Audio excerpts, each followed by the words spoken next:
Okay, picture this. She's a culinary legend. Someone who could probably command her own private island kitchen, from the bustling streets of Tokyo to the sun-drenched hills of Tuscany.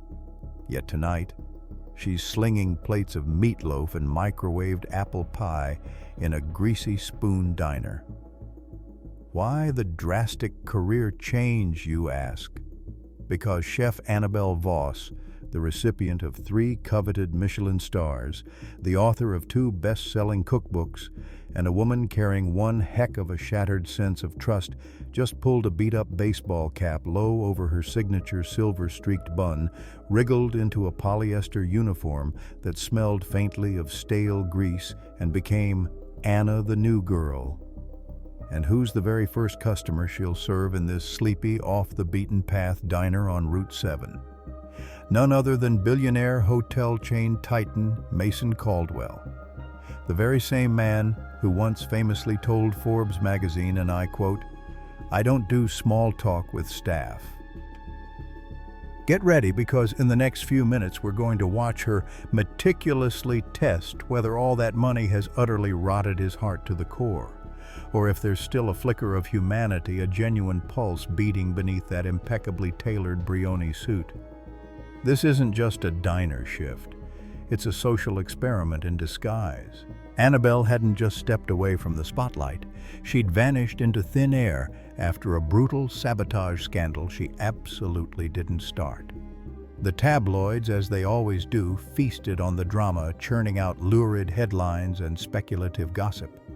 Friendships she thought were bedrock solid soured almost overnight, and her phone, once a constant buzz of offers and invitations, fell eerily silent, save for the persistent cold call investors desperate to slap her prestigious name on some new line of frozen entrees.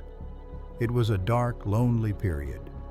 One particularly bleak night, scrolling through a relentless stream of online comments that cruelly branded her overrated and washed up, a quiet memory surfaced. She remembered her grandmother's simple, profound saying, "Salt tastes sweetest when shared."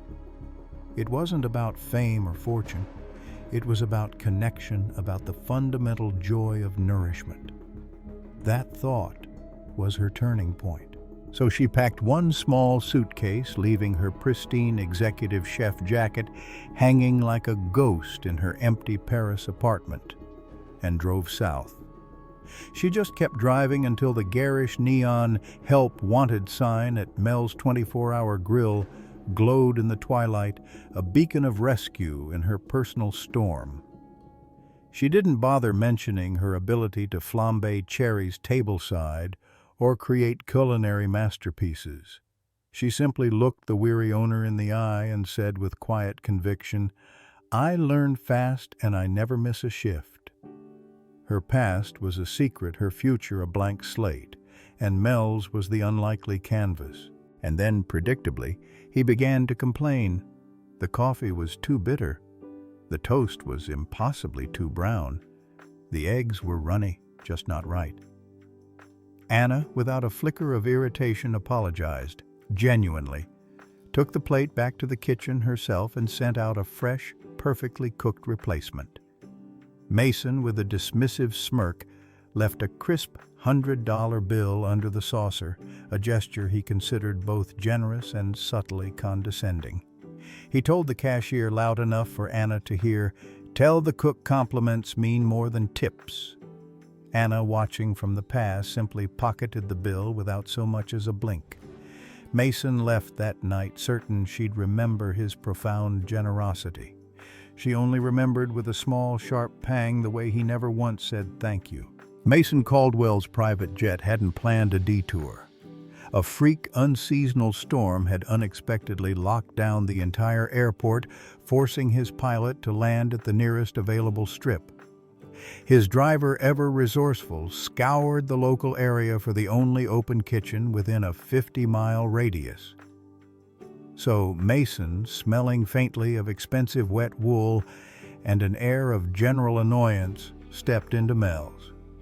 He took one look at the chipped Formica countertops, the flickering fluorescent lights, and the sticky menus, and almost turned right back around. This was hardly his usual five-star dining experience. But then Anna appeared, a steaming coffee pot in hand, offering a quiet, unassuming evening. He stayed. The shrewd billionaire in him, the one always sensing control and opportunity, somehow registered her calm demeanor. He ordered not because he was impressed, but because the tired, storm-weary traveler in him craved anything resembling comfort. Those private jet delays, initially a nuisance, quickly became Mason Caldwell's weekly excuse.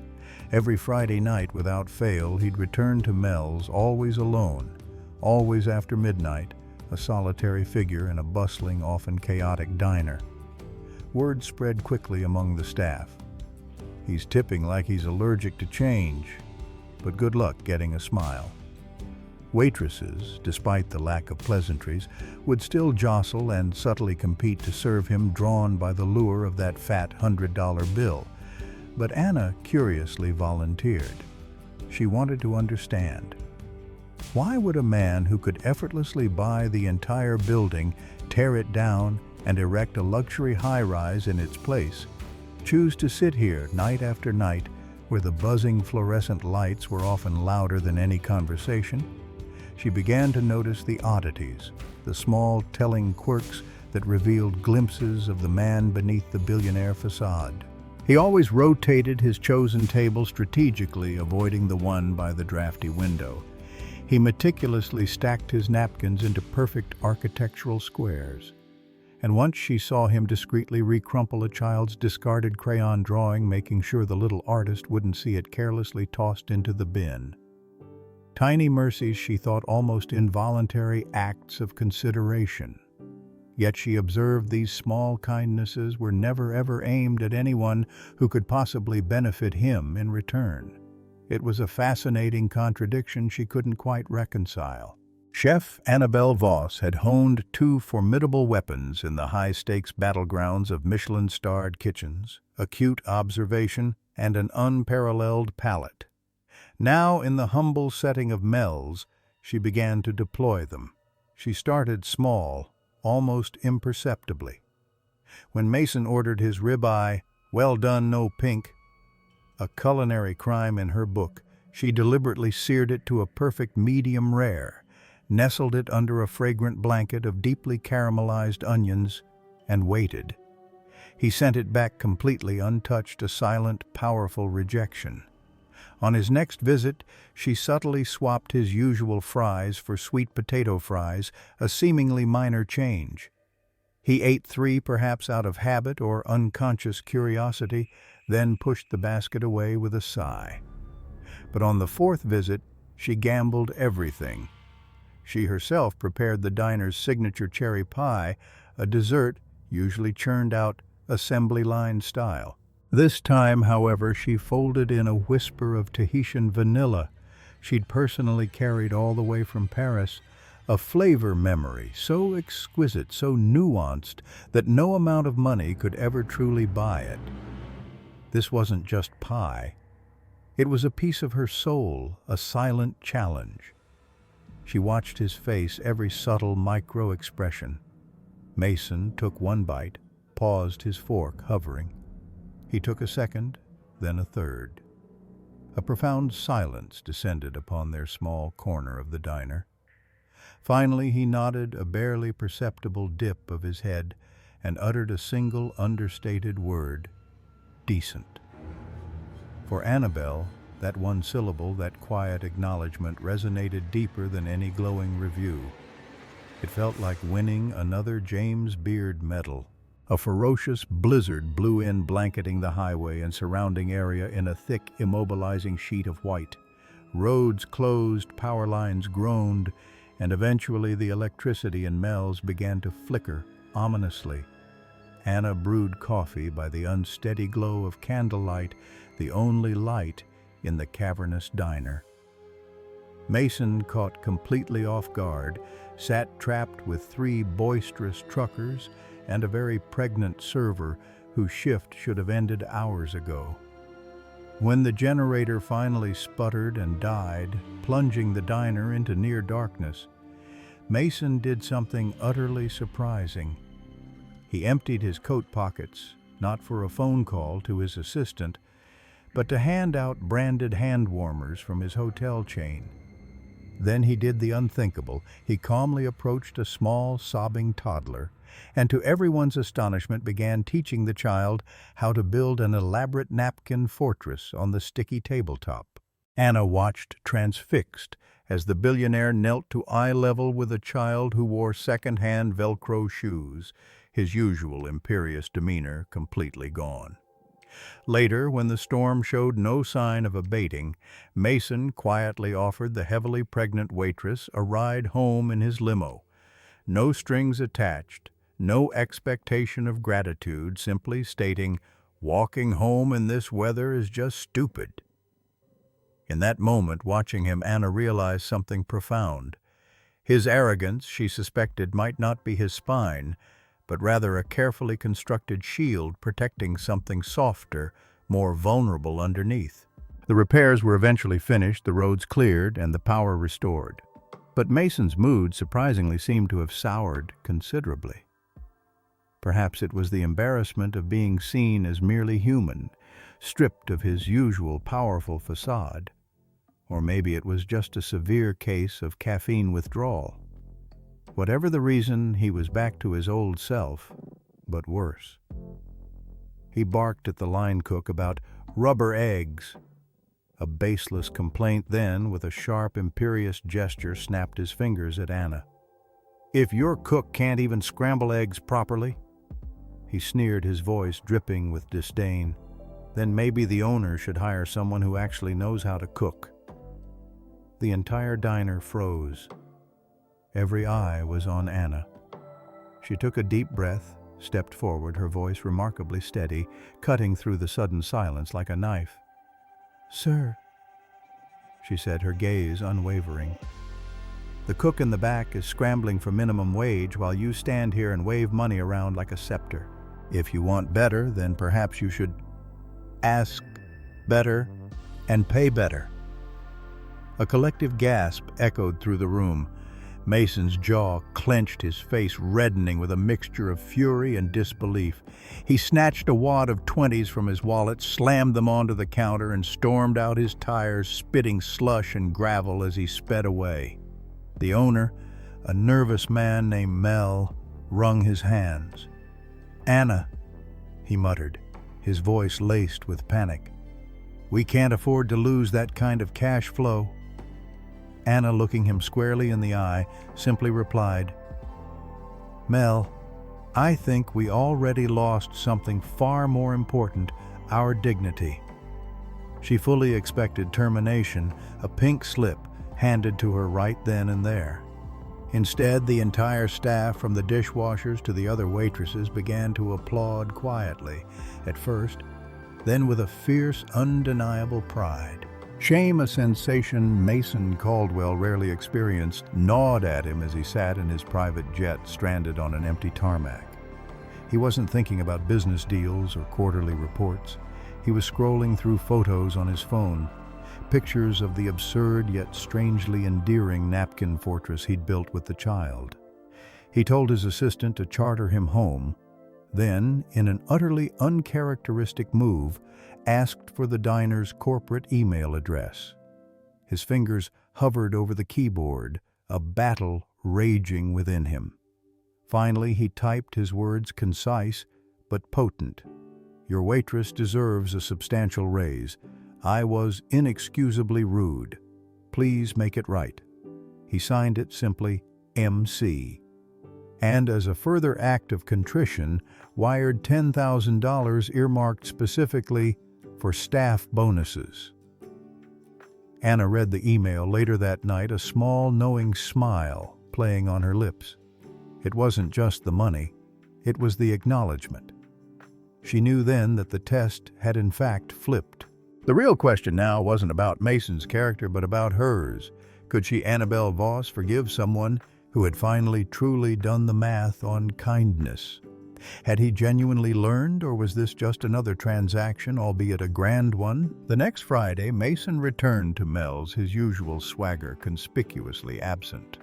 He looked hesitant, almost vulnerable, and for the very first time he wasn't wearing a tie.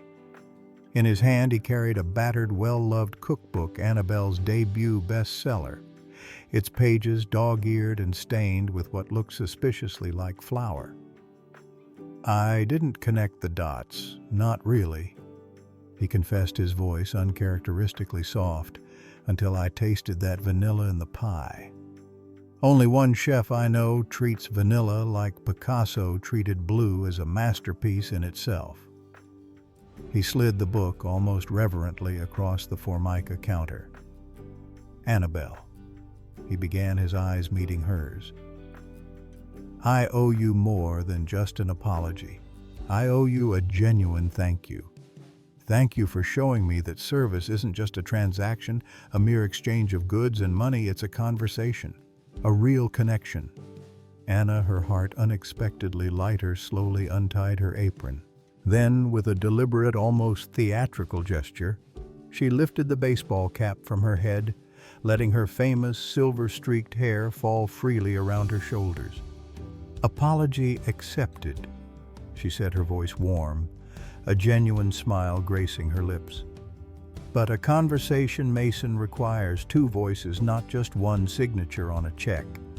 She extended her hand across the counter. "I'm Annabelle Voss." Mason's carefully constructed billionaire composure, his usual impenetrable facade, visibly melted away, revealing the startled, slightly awestruck boy who had once burned his first piece of toast. The few diners present, who had been silently watching the unfolding drama, erupted into spontaneous applause. Phones snapped and buzzed. The moment was already trending online before anyone had even thought about dessert. Mason, still a little stunned, stammered, asking Annabelle what she wanted. "Money, publicity." A lucrative franchise deal for Mel's. Annabelle shook her head, a gentle but firm refusal. "I want Friday nights," she began, her eyes twinkling, "where you tip 20%, and you remember to say, 'Please.' I want your hotel's Mason to pay their dishwashers a living wage, a wage that reflects their hard work and dignity. And most importantly, I want you to always remember that every single plate that comes out of any kitchen has the fingerprints of someone who could outcook both of us if they were just given the right ingredients, the right opportunity." Mason laughed, a genuine, humbled sound. "Deal," he said, extending his hand. "But only if you let me cook beside you one shift a month. No press, no cameras, no fanfare, just to keep me honest, to keep me grounded." Annabelle considered his offer for a moment, a thoughtful expression on her face. Then she scribbled "AM shift dish pit starter" on a guest check and slid it back to him. He signed it not with a flourish, but with a quiet, knowing smile. If respect ever tasted so good, you wanted seconds, hit that share button right now. So more power tippers out there, get a taste of humble pie. And hey, drop a comment below. When did a stranger's unexpected kindness completely reset your view of humanity? We want to hear your stories. Oh, and don't forget to tap that subscribe button for more stories where steak knives cut through ego, not just ribeye. You won't want to miss what's cooking next. Annabelle Voss did indeed return to her Michelin-starred glory, her reputation not just restored but arguably enhanced by her sabbatical. Yet she kept that slightly stained Mel's uniform hanging proudly beside her pristine Chef White's, a constant, tangible reminder that true humility pairs with greatness like sea salt with caramel. Mason Caldwell, true to his word, raised wages across his entire hotel chain, a quiet revolution in the hospitality industry. And legend has it that if you ever check into Suite 1203 of his flagship hotel, you might just find a dog-eared cookbook, its pages lovingly stained with cherry filling tucked away on the nightstand. Because the richest thing he owns now isn't the hotel itself or his vast fortune. It's the invaluable memory of the night a humble waitress who could have bought his entire empire taught him the real priceless currency of character.